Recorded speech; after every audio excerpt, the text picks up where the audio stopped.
Alright, so as we are less than 4 months away from 2021, aka the next big year of Sonic, naturally, things are going to get brought up. Little things, it's going to trickle in, but we've got something here today. It says here on this tweet, it seems like multiple new Sonic the Hedgehog games and announcements are planned for 2021, aka the 30th anniversary. Source, LSB Europe Summer 2020, which I did some research and that turns out to be some kind of magazine, and I even found the official page of the magazine where it shows all the details, but it's also in the tweet as well. I'll link to both in the description. Now, I don't forget anything, so when I looked at this thing, I was like, this looks awfully familiar to like the last time they posted one of these last year. Roll the clip. Racing around the world in 2019 with Sonic the Hedgehog. Now notice how even though Sonic is going through a rough patch, as we like to say, Sega always find a way to state things in these nice little points that make everything seem all hunky-dory and perfect. Like if the last Sonic game I played was SA2 and I hadn't followed the series at all since then, I hadn't heard a thing about Sonic, and I read this thing, I'll be like, yeah, Sonic is going strong. Significant growth in licensing. Feature film coming. 30th anniversary in 2021. 14 million social community and growing. Sonic Mania Plus, top rated Sega game, and new content in development. Man, doesn't this sound like a successful franchise? Oh goddamn. But anyway, so yes, this was said in 2019 with this image, and you can see they said new content in development, but that doesn't really specify singular or plural or whatever. Like, you just kind of feel, okay, there's content in development. With this one, they are doubling down on the plural. So they go off, you know, gushing on Sonic the Hedgehog and how successful it is, a global licensing powerhouse,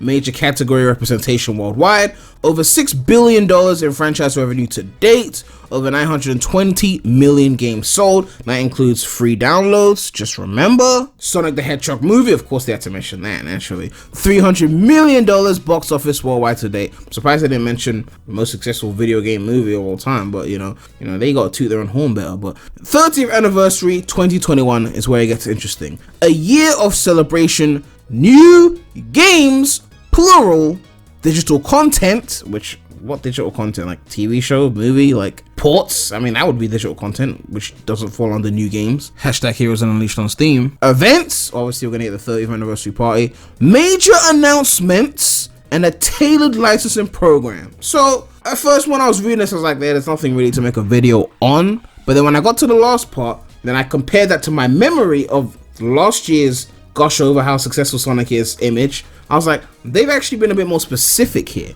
because the way they are specifying new games, major announcements, digital content, it doesn't sound like a one game thing, you know what I mean? Like, at the end of the day, we don't know if it's new games as in new major games. It could be one major game, and then one phone game, and then one... Actually, that's it. It's either a major game or a phone game. Like, obviously, back in my day, when you had like GBA and Wii, like inferior consoles, will be like, okay, main game, and then get a separate team to make a spin-off version of said game for the handheld that can't handle it. But quite frankly, the Switch is going to be able to handle whichever next main game we're getting, because we had this debate before on Twitter, and I asked people if they believe Sonic Team are working on a next gen game or a current gen game. And what I mean by that is, are they making a game that is only set to run on next gen, aka only set to take advantage of PS5 and Series X graphical capabilities? Most people said no, and I agree, because given that they want the game to reach as many people as possible, they're going to develop something that's going to run on PS4 and Xbox One, but then through backwards compatibility will also run on PS5 and Xbox Series X. So it's not going to take advantage of next gen graphics the same way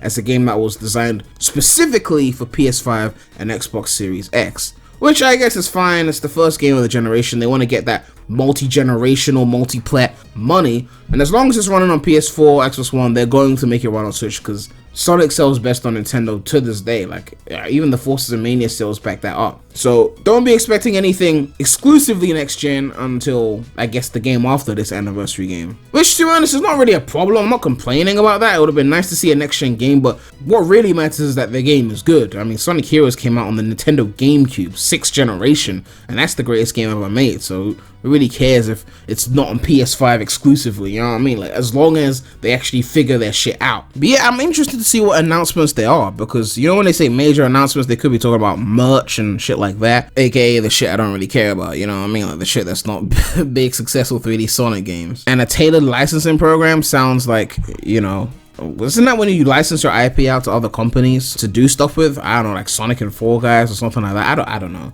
But they've got a bunch of things planned, and they have said new games, not new game. Is this a typographical error? I don't know, but I would be actually surprised if it was, because I mean, frankly, we deserve new games, right? It's been a long drought. They need to do enough to prove that this drought was actually worth it, you know? And maybe it's the Christian Wyatt team doing another Mania type game. Maybe we're finally getting a classic Sonic level creator, which also incorporates advanced and rush levels, please, fingers crossed. But there's gotta be, I think, at least 2 big games to hype up the year, because let's face it, one will fail and then they'll ride the coattails of the other one. So we need 2 opportunities. We need 2 lottery tickets here. One is not enough when it comes to Sonic.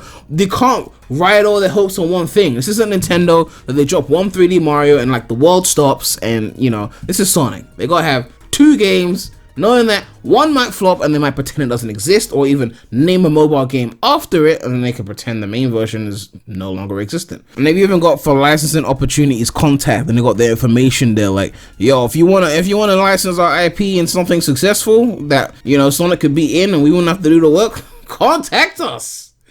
You know, we need that right now. Like the movie, Sega didn't make that, so you know, Paramount had to do the work for that. Ooh, that G Fuel tastes nice too. It's very delicious. That's got Sonic's face on it. Can't forget about the all-new Green Hill Zone playset. Just how fast is Sonic the Hedgehog in the all-new Green Hill Zone playset? If Sonic gets into Fall Guys, then another success for Sonic. He's in Fall Guys. They're gonna just hoe out the IP to a bunch of successful things, and then Sonic will be successful, right? Like, it's genius. You know, like I dead ass wonder how much they are making of merch right now, because like if they're making that much of merch, because they got 6 billion apparently in the franchise, I don't know how much of that is gain. If they're making that much of merch, they can justify keeping the series alive just for the merch, even if the games aren't hitting hard. The merch, the movies, the TV shows, all of which are not made by Sonic Team, are more likely to be successful and bring in money towards the franchise. So basically, Sonic Team don't have to carry shit anymore, which is great for Sega, but sucks for us who want 3D games, unless they actually, you know, hoe up the franchise to a 3D game development team who can make great 3D games. Then it won't actually matter at that point. Hopefully, by the end of 2021 summer, we actually have some information. Or maybe we'll get it in March, South by Southwest. I don't know. We were supposed to get our own event. I don't know what's going on with that. But yeah, new games. But yeah, let me know what you guys think about all of this. Are you excited for the 30th anniversary? Do you believe we are getting new games plural, and maybe 2 of them as main games, or not just one main game and a phone game or some shit? Do you think the game will be completely next gen and avoid current gen like PS4, Xbox One, and Nintendo Switch? Do you think we'll get some ports next year, or even 1 port? But yeah, make sure to like, comment, subscribe, hit that bell, subscribe to the Non-Sonic channel, link in the description. But that's all I have to say right now, so Remy out.